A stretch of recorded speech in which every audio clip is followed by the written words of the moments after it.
Friends, I had an idea for an epic new podcast. The story of a kid who got separated from his parents and must survive in the jungle alone. So with the help of many friends, we made it.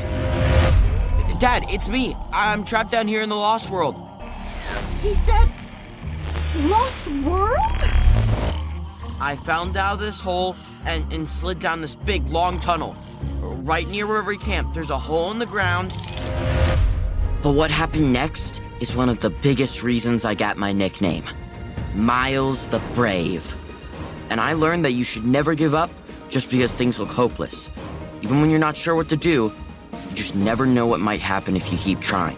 Miles the Brave is our exciting new original podcast made by Storybutton. The entire season is available everywhere, August 21st. So right now, make sure that you search for the podcast Miles the Brave and click follow. You are not going to believe what happens on this adventure.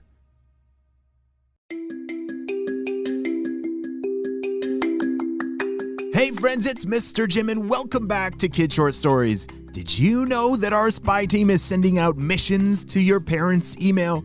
Yeah, so ask your parents to go to heymrjim.com. Get on our email list so that we can send you communication directly from HQ. Yes, real challenges and missions for you to complete from the spy team. Are you guys ready for today's amazing imaginative adventure? Oh, I definitely am. Let's go!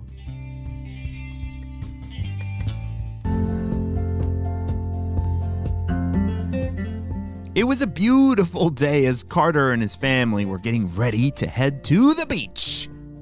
Carter, make sure you grab all your sand toys, said his parents. Oh, I already got them right here.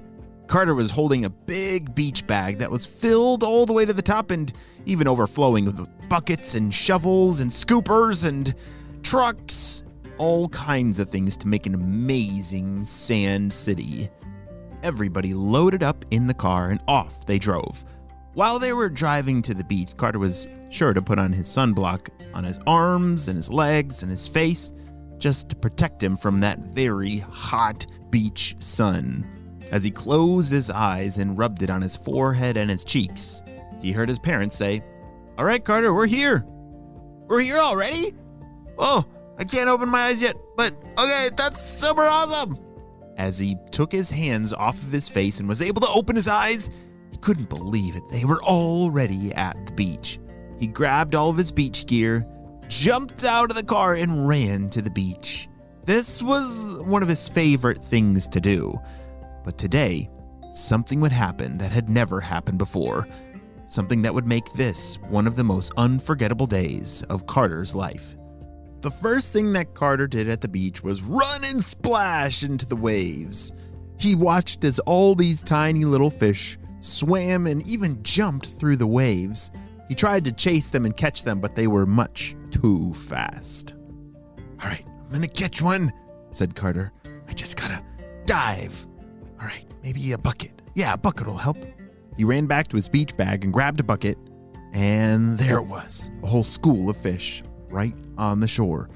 Ready, set, now! Oh, splash! He dove into the water with the bucket and looked inside, and it was empty. All the fish swam away. Aw, man, they're always so fast. All right, back to sandcastle building. He grabbed a shovel and started to dig a hole and fill up all the buckets with sand. He knew exactly what was the right kind of sand to build sandcastles with. You don't want it too dry or too wet. You kind of want it perfectly in the middle for it to hold the mold of the bucket when you turn it upside down and pull off the bucket. He filled up each of his buckets and flipped them over to begin his amazing sandcastle. You should have seen it. After only about 10 minutes, Carter had built an amazing sandcastle. It was getting taller and taller with each bucket that he poured on top of it. But then, all of a sudden, "Carter! Hey Carter, I need your help getting something out of the car!" shouted one of his parents. "Okay, I'll be right there." Carter dropped his buckets and ran toward the car to help his family carry a whole bunch of really heavy big chairs. Okay, I'm here. Ooh, that sand is hot on my feet. Youch. Here, can you carry these chairs for me? I'm gonna grab the big heavy cooler, said one of his parents. Yep, I got him. Carter put the 2 chairs over his shoulders and started walking back towards their spot on the beach. Ow, ow, ow, ow, ow. With each step, that burning sand was very hot on his toes. He hadn't realized the first time how hot the sand was when he ran from the car all the way to the waves, but now the second time across, ooh, it's very hot. But he only made it about halfway back through the beach when he saw his sandcastle come alive. He first felt the ground shake, and then that sound. A sound that he'd never heard before, but it echoed through the waves.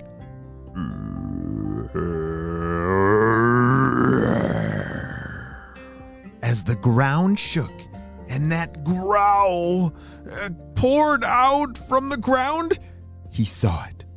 His sandcastle jumped out from the sand and started getting bigger and bigger. "Ah!" shouted Carter. "Everybody run! It's a sandcastle monster!" Everybody who was on the beach froze and turned to look at Carter. He was pointing towards where his sandcastle had previously been, which it was now getting bigger and bigger. People started screaming from all over the beach. They had never seen a sandcastle monster before, and neither have I. Have you? Have any of your sandcastles ever come alive like that before? Yeah, it's never happened to Carter either, but he knew exactly how to handle it. Okay, we're gonna need some buckets of water. Everybody, grab buckets of water, fast!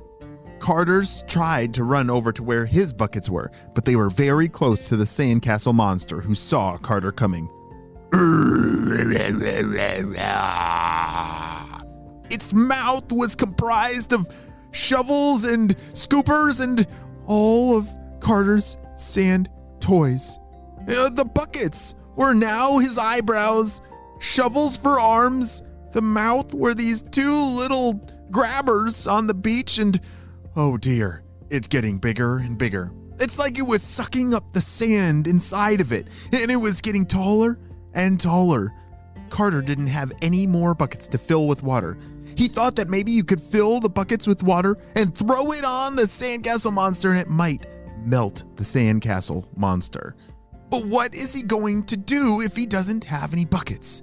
He started to look around. He was running out of time.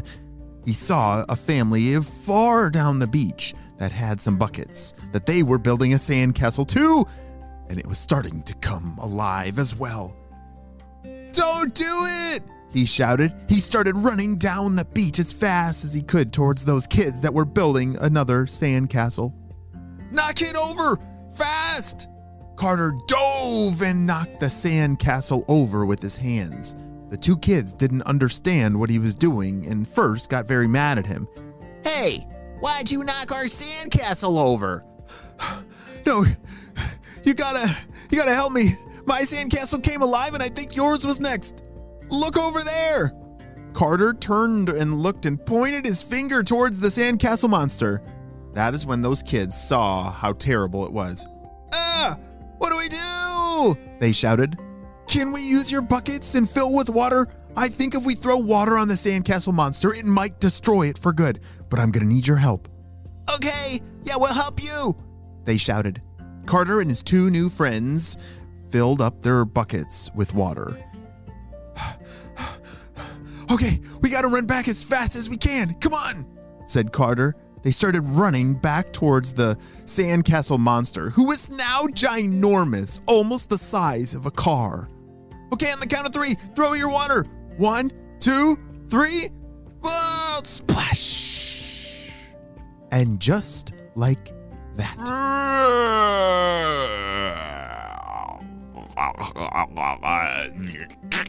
the sandcastle monster melted on the beach. "Thanks for helping me," said Carter. "Oh, you're welcome. That was I've never seen that happen before. As Carter and his two new friends stood triumphantly over that sandcastle monster that they had just destroyed, everybody on the beach started to cheer them on. Yeah! You saved us! Everybody was so happy they bought Carter and his friends some ice cream from the local ice cream store as a way of thank you for saving the day. Wow, that may be the end of this story, but it is only just the beginning of Carter's amazing beach adventures that lie ahead. The end.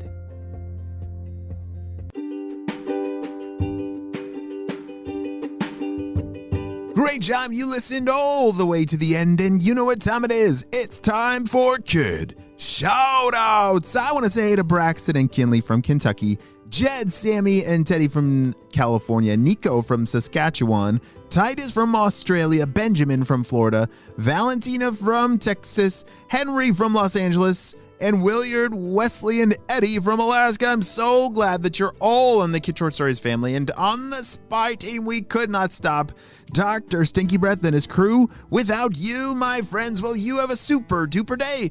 I'll see you next time. Bye.